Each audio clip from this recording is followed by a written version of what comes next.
Welcome to calm, sleepy tales. Thank you for joining me for tonight's whimsical tale, The Clockwork Courier of Widdersham. Set in Widdersham's beloved Ironmonger's shop, Bramble Bolts, featuring its eccentric owner, Tobin Bramble, and the charming community he serves.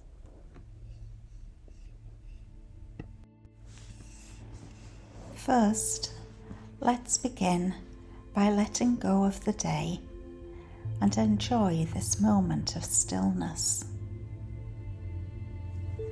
Find a comfortable position, let your head rest, and close your eyes.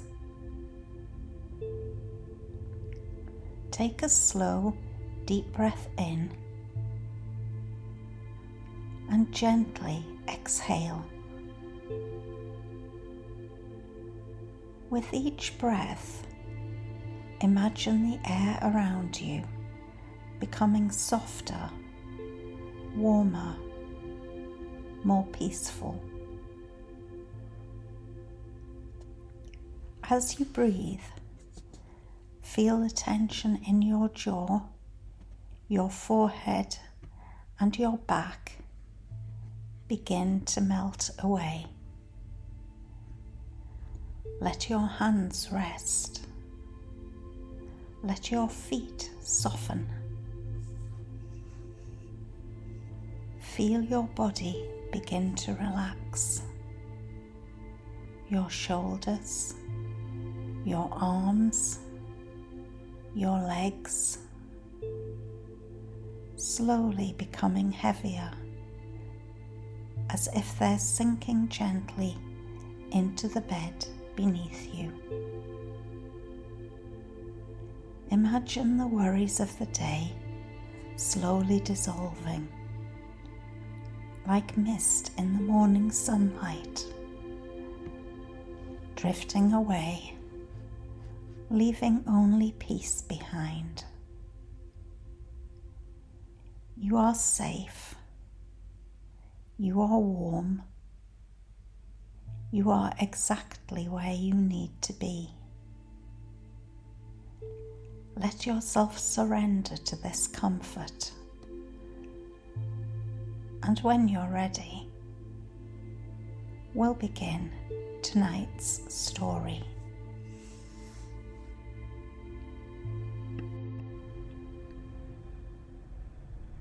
The Tinker's Morning.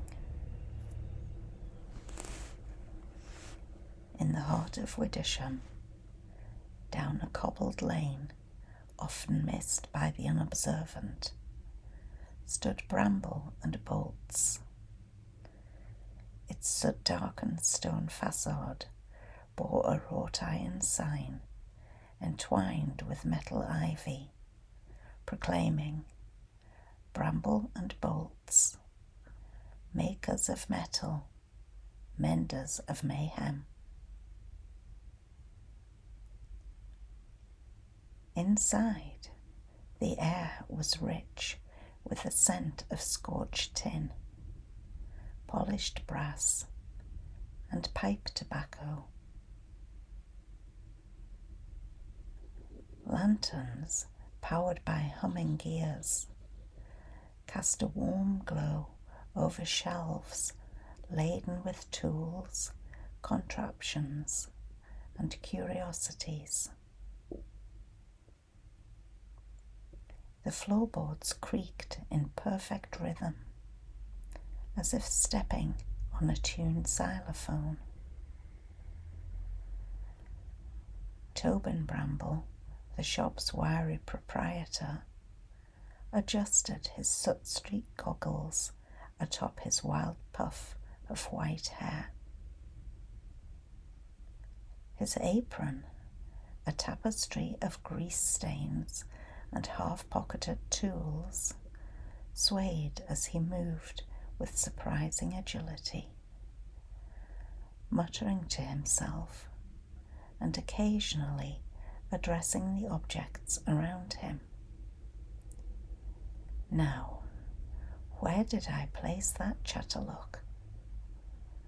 Ah, there you are, hiding behind the perpetual nut again.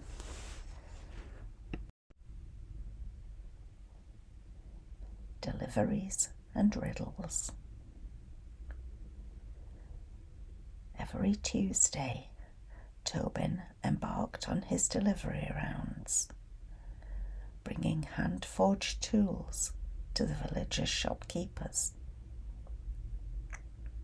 He loaded his cart with packages, each accompanied by a handwritten riddle, a tradition that amused and occasionally baffled the recipients. His first stop was Thistle Crumb, where the scent of freshly baked bread wafted through the air. He handed a parcel to the baker, who chuckled at the accompanying note. "I have a handle, but no lid. I help you lift without a bid. What am I?"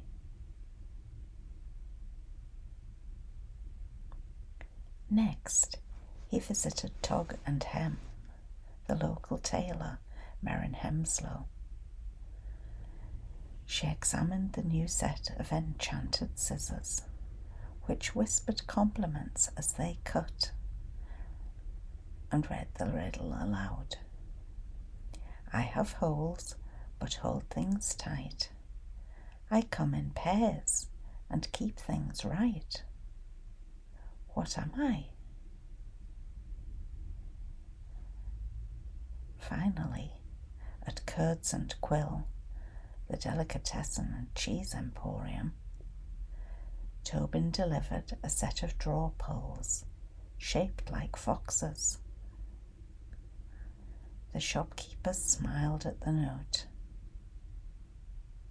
"I'm not a creature, yet I have a tail. I open doors without fail. What am I?"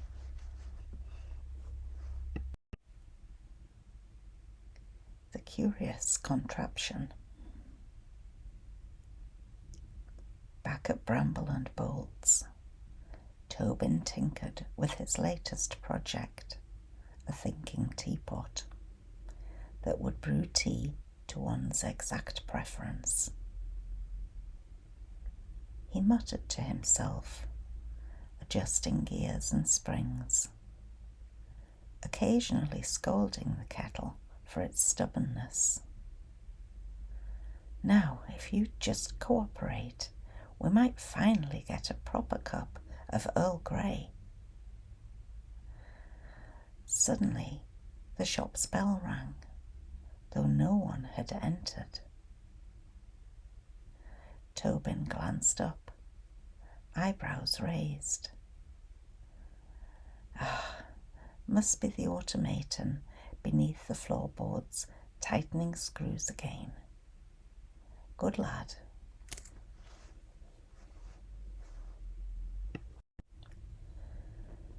Community and camaraderie.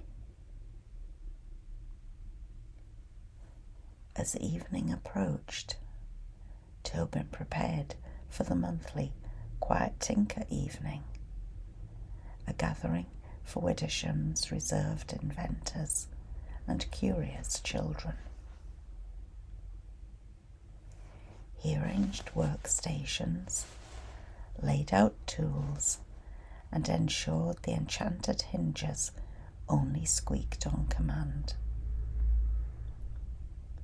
Children arrived, eyes wide with wonder, as Tobin guided them in crafting simple gadgets. He shared stories of his past, hinting at his time with the Royal Clockworks of Ethelmere, though he never confirmed the tales. Complicated machines and even more complicated people, he mused. Widdersham suits me just fine.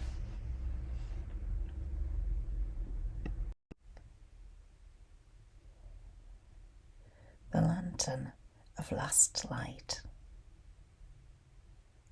As the sun set, Tobin lit the lantern of last light, which glowed softly only when all others went out.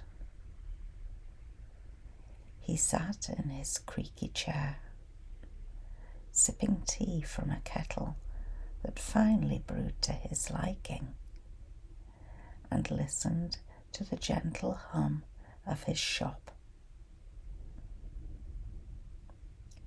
In the quiet, he reflected on the day's events,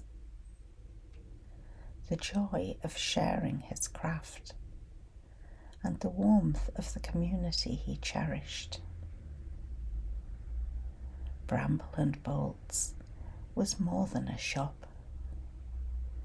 It was a haven for creativity, curiosity, and camaraderie.